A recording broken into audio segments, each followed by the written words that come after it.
Good morning, guys. It is Wednesday morning. Happy hump day. We are on our way to the first job site this morning. There is 3 job sites going on today. One in Spring Hill, which is the one that we're going to, one in Lando Lakes, and one in Oviedo, which is like Orlando area. Carlos is going to be running that one, so we won't be going over there. But we will be going to the 2 that are local, so Spring Hill and Lando Lakes. Josh is supposed to get the Lando Lakes house started. It's technically Trinity. But yeah, he's supposed to get that house started this morning, and we're going to get Spring Hill started, and then we'll check on Trinity a little bit later. Once we're heading into the office, we'll check on the Trinity one.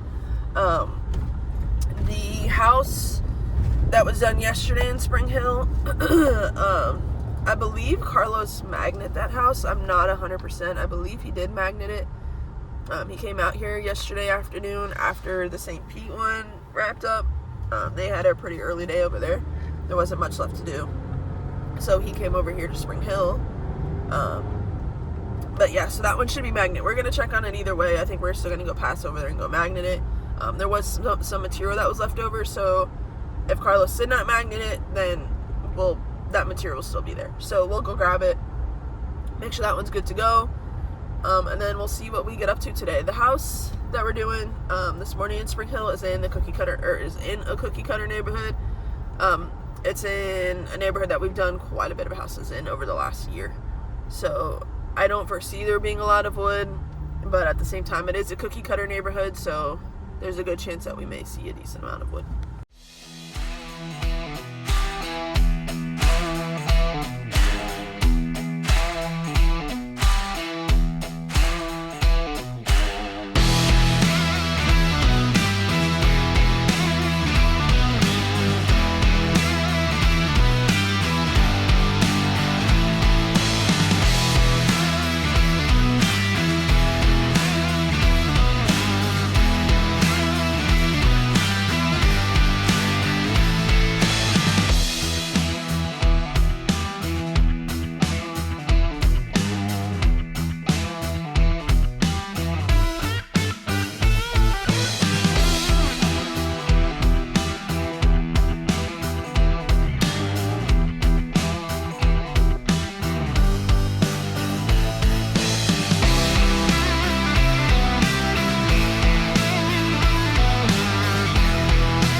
once again, a 4-inch gooseneck. We have one in the truck and we have the spray paint. So we're gonna go ahead and get one spray painted really quick. And then we'll leave it here for the guys, let it dry, and then it'll be good to go.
I already got this gooseneck cleaned off, so we're just gonna get it covered now. Let me put my glove on so I don't paint my hand.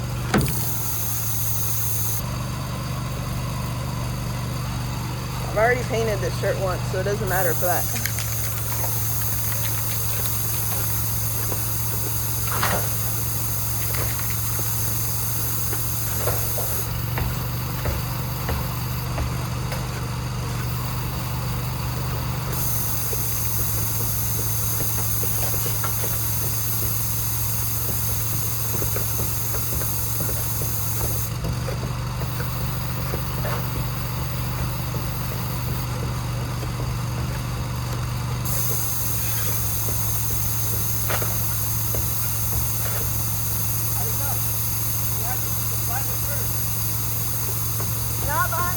Oh, we even can paint too.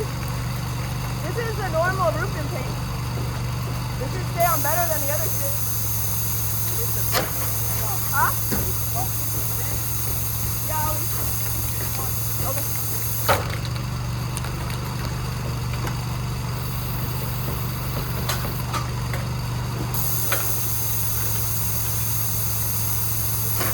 Pedro, do you need primer? I just didn't know if you ran out. I said I didn't know if you ran out.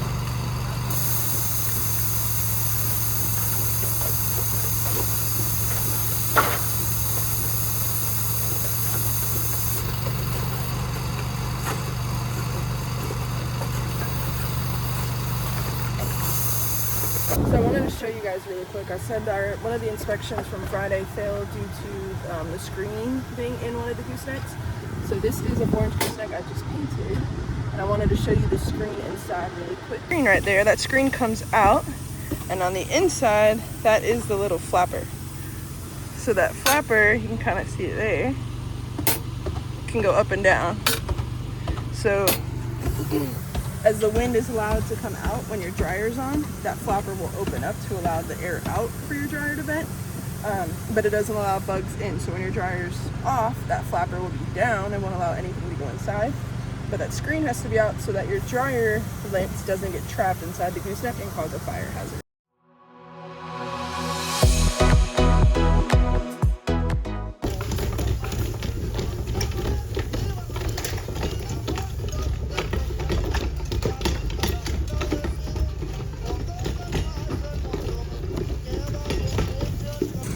We have a lot of nails to go return from the trailer. So I have quite a bit of nails in the back of my truck. Boxes of nails, bucket of cement. There's 2 rolls of peel and stick back there. We're on our way to Beacon right now. I'm about less than maybe like 7 minutes away. We're gonna get all these returned, and then I'm gonna check back with that crew, see if they need anything. If they don't need anything, then we are going to go magnet that house from yesterday and pick up that material. I would have done it before I came to return the stuff, but I know there's material left over there, and I don't have space now in the back of my truck. So, like I said, we'll get this returned and then we'll go check on that house.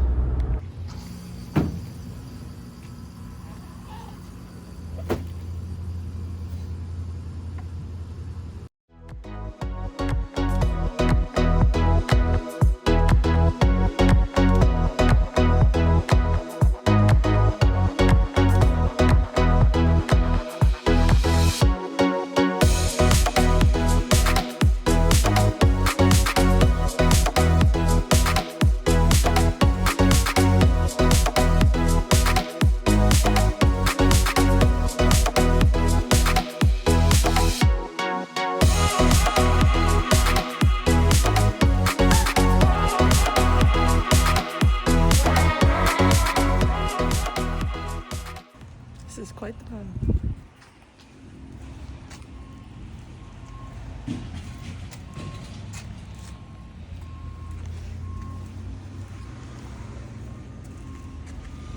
I always joke with them in the office when I do returns because I got to sign like the blue slip. So you get, this is the paper I filled it out, but this is the paper for everything I returned, and then you get receipts for like each line item. So on the actual ticket that it from where it was delivered from, and there's a yellow copy, a pink copy, and a blue copy.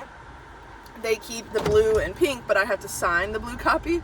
And I always joke with them and say, oh, I'm signing my life away, I'm signing my mortgage, or buying a house, whatever. Well, this time it was actually like I was freaking buying a house or signing for a mortgage. I had 8 different receipts to sign off on. But we got all of that returned, which is nice. The truck feels so much lighter now. That was actually a decent amount of weight in the back. You could, I mean, I wasn't squatting, obviously, but you could definitely feel it in the rear end. But we are going to head to, actually, I want a chai so bad. So we're going to go ahead and get a chai. I need a little pick-me-up this morning. Yeah, so we're going to go ahead to Aroma Joe's. The one I always go to closed, unfortunately. So we have to go to a different one. And there is only 2 in the area. So the second one better not close. Otherwise, we are going to have some problems. But yeah, so I'm going to head to Aroma Joe's really quick, grab a chai on the way back out to Spring Hill. And then we will get the house from yesterday magnet, pick up that material, and we'll be back to Beacon to go return that material now that we have space in the back of the truck. I just got out here to the house in Spring Hill, and we did yesterday. There's some trash that's on the ground. I don't know why the guys did that. Take that with me. And then we got some material, so we're gonna get this loaded up and out of here as well.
Actually didn't find too much at this house. We got 2 nails and a little bit of paper, so pretty good on this one.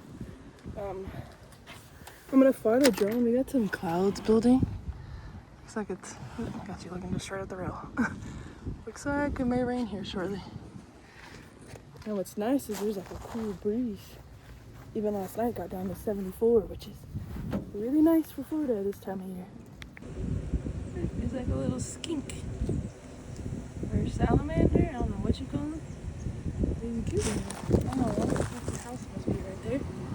This went into a hole.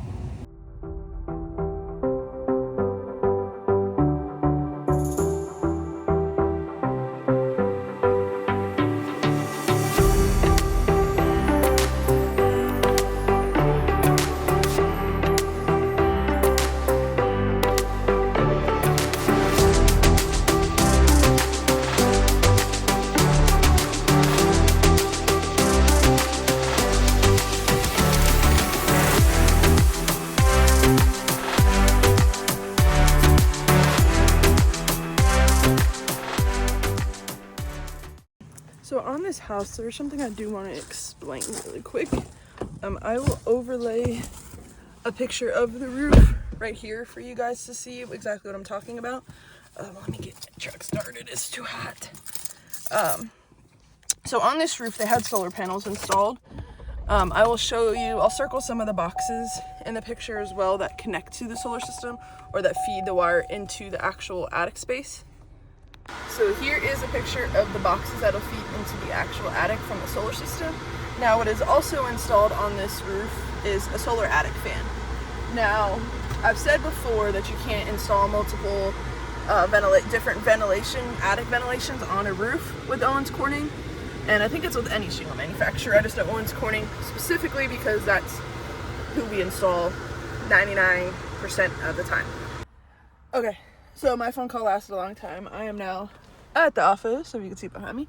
I'm at the office. So what I'm gonna do to kind of explain this a little bit better, I'm gonna print out the eagle view of the house that we're doing right now. And I'm gonna show you on the eagle view exactly what I mean when I talk about ventilation and why you should only have one type of ventilation on your roof or like to ventilate an attic space. I will show you in a drawing.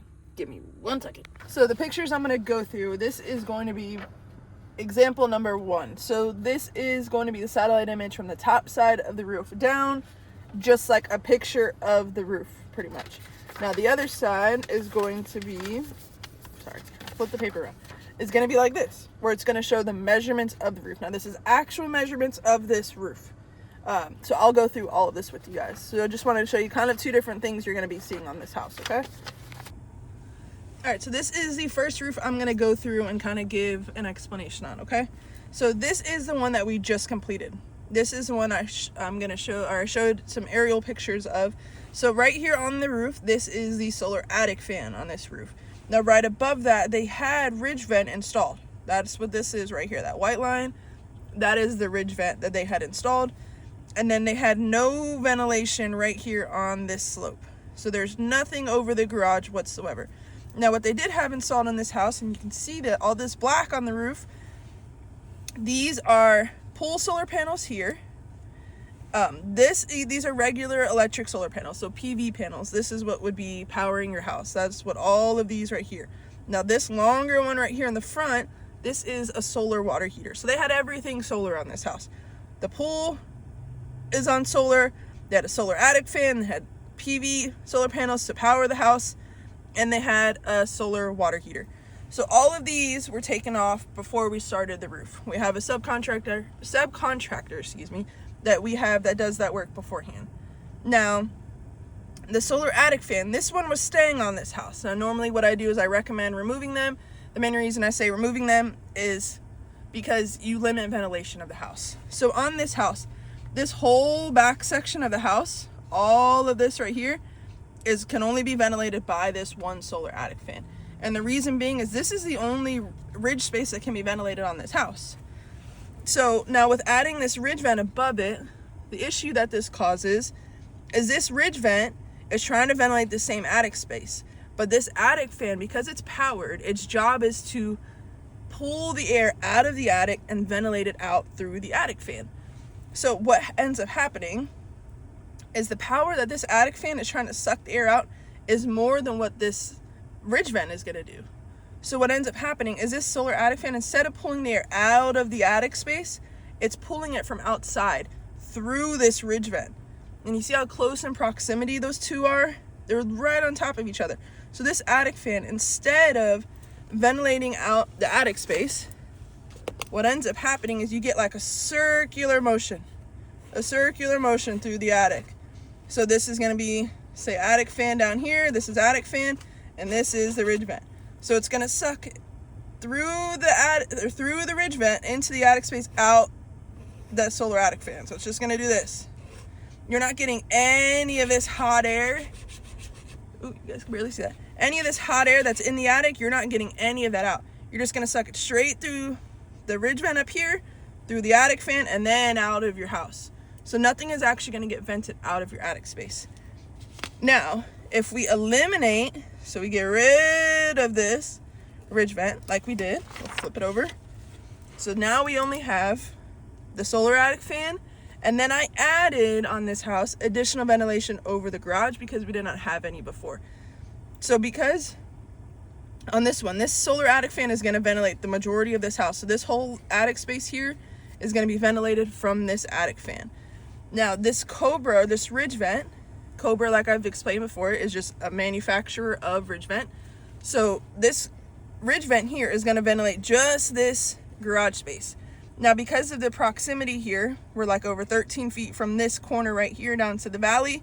This valley is going to cut off this garage space from the solar attic fan. So you have to think this slope is going down this way, and this valley is going to cut that directly off. So this is isolated now from the main attic space of the house. So in this instance, we will add ventilation to this ridge and have zero issues whatsoever because there is a break right here with this valley. If this house did not have this attic fan, as it does, so if we completely eliminated this off the roof, it's not there anymore. With this being 9 feet, or right around probably 10 feet, what I would have done in this instance is like this. So I'll turn it so it can face me. So I would add an off ridge vent here, an off ridge vent here, and I would turn one more time and I would add one here and one here. Now this is depending on the size of the house. So if the house is not very big, which this house isn't, we probably wouldn't have done these two. So these would have been left off. But I would have added these two. Now, these two off ridge vents are going to ventilate equivalent to 10 foot each of ridge vent. So adding two of them here would be equivalent to this being 20 feet right here on the ridge, and it's not. So we're getting more optimum ventilation by adding two off ridge vents and eliminating this solar attic fan than we would if we just left the solar attic fan there. So my go-to is always, we'll add off ridge vents or we'll add a ridge vent and we'll eliminate that attic fan. So those attic fans are solar powered. There's no way to really tell if the attic fan is working. So if it's no longer working and that is the only ventilation you have to your roof, you're kind of doing yourself a disservice. So, and like I said, there's no way to really tell. They're pretty quiet, and unless you're standing there above it, you're not going to know if it's on or not. So better to do a different type of ventilation that has no power. You don't have to worry about it no longer working. It's just going to do its job how it's intended to do. So that is my go-to, is to always just add a ridge vent or off ridge vents and to eliminate solar attic fans. And that is, like I said, my number one reason right there. I hope that helped you guys out a little bit, gave you a little bit better of an idea looking at actual houses and what we do for our ventilation, or what I do for our ventilation. Like I said, I try to optimize as best as possible, add as much as I possibly can. If you could ever have enough ventilation, the more the better. Now if there's instances where it's not necessary, or in the instance it's a retail job, this much talking is very difficult for me right now with my tickly throat, my scratchy throat. But I thought this house was a perfect example to kind of explain this a little bit better to you guys. If any of these jobs were retail, which all of the ones that we are doing today, or that I've shown you, they are all insurance. Now, we don't charge per ventilation that we add on a roof. Like, it's not like if we add an off ridge vent, we charge a certain amount. No. On our roofs, we charge per square. So whatever ventilation, that doesn't play a factor into the price of the roof. Now I'm going to optimize as much ventilation as I possibly can, as I stated. The only time that I may kind of second guess ventilation on a roof is for retail, and the big reason is say, like on this house, okay, if we go back to this one, if this one had off-ridge vents, like say it had 2 off-ridge vents, instead of completely eliminating the off-ridge vents here, I would have just added a 3rd one. And the reason for that being is each one of the off-ridge vents that we close is plywood. So when it comes to retail, each salesman, they give an allotted amount that's included or free to the homeowner. It's included in the contracted price. That could be 2, it could be 5, it could be 10, whatever is contracted. That is what is given free to the homeowner. Now, what that means as far as like billing on insurance, we don't charge. Same thing like on retail. We do not charge for ventilation. So if there is off-ridge vents, we charge for plywood. So if there's off-ridge vents and we're closing them, that's going to be an additional charge. It's plywood that we have to use to close those off-ridge vents. So say a house had 5 off-ridge vents and we're closing them, 1 off-ridge vent is going to be like half a sheet of plywood. So if we're closing off 5 off-ridge vents, we're at like, let's say 2.5 sheets of plywood, okay? Which is just, it's not necessary for us to do. So if it is optimized for us to use ridge vent in the place of off-ridge vents, then I will 100% close those, have no issues whatsoever on those. I will happily do that, but I try to avoid it as much as possible because we don't want to add additional wood to the bill that is just not necessary. Now, something you may also hear from people, especially here in the state of Florida, our houses all have soffit, and that plays a factor into like your ventilation for your attic. So some people, like builders, will say like on this one, how we added 1 louver vent to this house, it only had 2. The builder and the engineer that probably built that house probably said the attic or the soffit gives the attic plenty enough ventilation with just those 2. And maybe it does, but as we all know, hot air rises, so it's going to go to the ridge of any roof, okay? It's going to go right up to the ridge and it's going to sit there. If there's no ventilation there, where is that hot air going? Nowhere. It's going to end up cooking your shingles from the underside, and that causes other issues. So you get blistering on a roof, which blistering will cause like legit little bubbles on the top of the shingles, and over time those bubbles will break and it makes the shingles weak. So you lose the granules on the top of the shingles, you lose that protection layer, and it makes your shingles weak. So you don't want any blistering. So the way you combat that is just give your roof proper ventilation, which isn't too hard to ask for. So while we're doing the roofing process, we optimize as much as possible. So like I said, we cannot have 2 of the same, or we cannot have 2 different ventilation types on a roof or on one attic space. We are OC installers, so with that being said, OC will come through and they will walk some of our roofs. They're going to pick 5 random roofs that we did throughout the year, and they're going to be like, we're going to go to this one, this one, this one, this one, this one, and we're going to walk it with our OC rep. Now what they end up doing is they're pretty much verifying that we're installing their product up to their code. So what that means is, like for instance, when it comes to ventilation, if we have more than 1 ventilation installed on a slope, they're going to flag that because it's not properly ventilated. So that could cause that blistering effect, and that jeopardizes the warranty of the shingles because we're causing an issue to those shingles. It's not the shingles that are just blistering on their own. We cause that issue by not properly ventilating the roof. So how could they give us the full warranty of the shingles if we didn't install them properly? So that is why OC does that, and that is why they stick to their guns. 1 ventilation type per attic space. She's right here. Hi, Mama. Ay. Where you going? Come here. Come here. Oh, it's so cutie, my duty. Hey, you wanna sit up?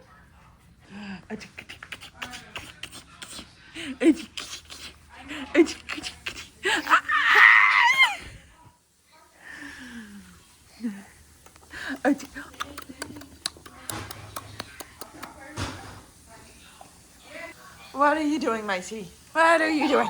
What are you doing? So I just got home, and my mother-in-law so kindly sent home some dinner for us tonight. She sent home some soup, some chicken. What else we got in here? I don't know what this is. She sent home some soup. Yes, and she made two. One for me and one for Aisa. And then she sent very cutely a little one for Viviana too. So she sent home one for me, one for Aisa, and one for Viviana. How cute is that? And then she also sent home, I don't know what this is. I'm not sure. I'm gonna have to, let's open it and see if we can smell what it is. See if we can open it and smell what it is. Oh, it's chile. That's what I figured it was. It smells good. It smells really good, but probably way too spicy for me. That'll be for Aisa. And she even sent home a lime. How nice. And then I think she sent this too. She said she sent some, where did this one go? Viviana, what are you doing? There you are! What are you doing? Mama thought you came in here. No, come on. Come on. No, we're not gonna close the door. I'm trying to show the people what we got from Tanny. So, Tanny, which is she just closed the door, which is Viviana's grandma. She doesn't want to go by grandma. She wants to go by Tanny. So, Viviana's Tanny sent home some dinner with us. But yeah, so in this foil, I'm sure she is gonna close the door again. She sent this little package of foil, and in the foil, I think she said she sent chicken too. Oh yeah, yeah, that looks good. She sent some chicken. Those look really good. And then some tortillas. And then Aisa and I had some tea last night, so the sugar and honey is still out from tea.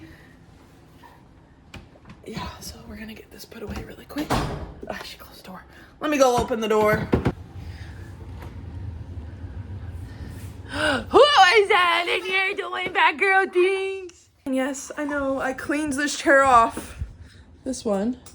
I cleaned this chair off like probably a week or two ago.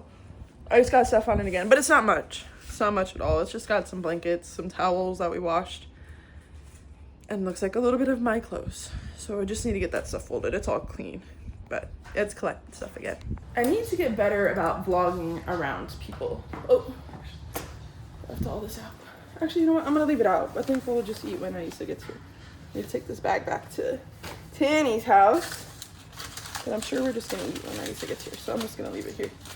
But anyways, I need to get better about vlogging around people. A lot of my day, I can't film because I'm on the phone, or I'm dealing with issues that I just can't share with you guys, or the whole 9 yards. Most of my day, I'm on the phone. And like I said, I just can't share that stuff.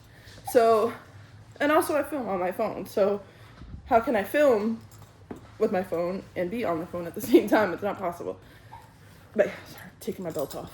But yeah, I'm trying to get more comfortable. I need to film around people. I can't really film my interactions with the crew because I don't want to shove my phone in their face, one. And two, they're there, like, the guys are trying to do their job. Last thing they want is me going over there just chit-chatting with them just to put a camera on their face. So I let them do their job. I try to stay as much out of their way as possible. That's why you see me fly the drone for most of the camera work and stuff of the cruise. That way I'm out of the way and it could just be, you know, watching the job get done.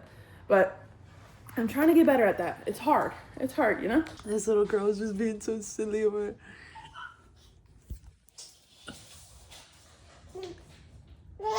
Is that your sleep sack? What are you doing? What are you doing? Take that off your head. This child of mine is walking around with her sleep sack. I just had to end that video because I thought she was going to walk into the wall. Where is my wife? I'm hungry. I haven't eaten all day. That video my mom texted from her earlier was so funny. I know, she's just chilling in the freaking on the ground.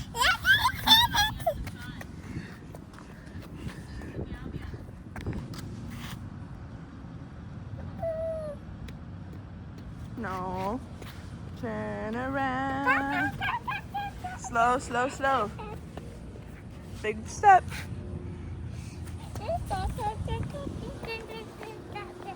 This is where I'm going to wrap up the video for tonight, guys. I hope you did enjoy the video. If you did, please do me a favor and leave a like rating, subscribe, and I will see you guys tomorrow at 7 p.m.-ish. We're shooting for 7 p.m., but we'll see you guys tomorrow. Adios.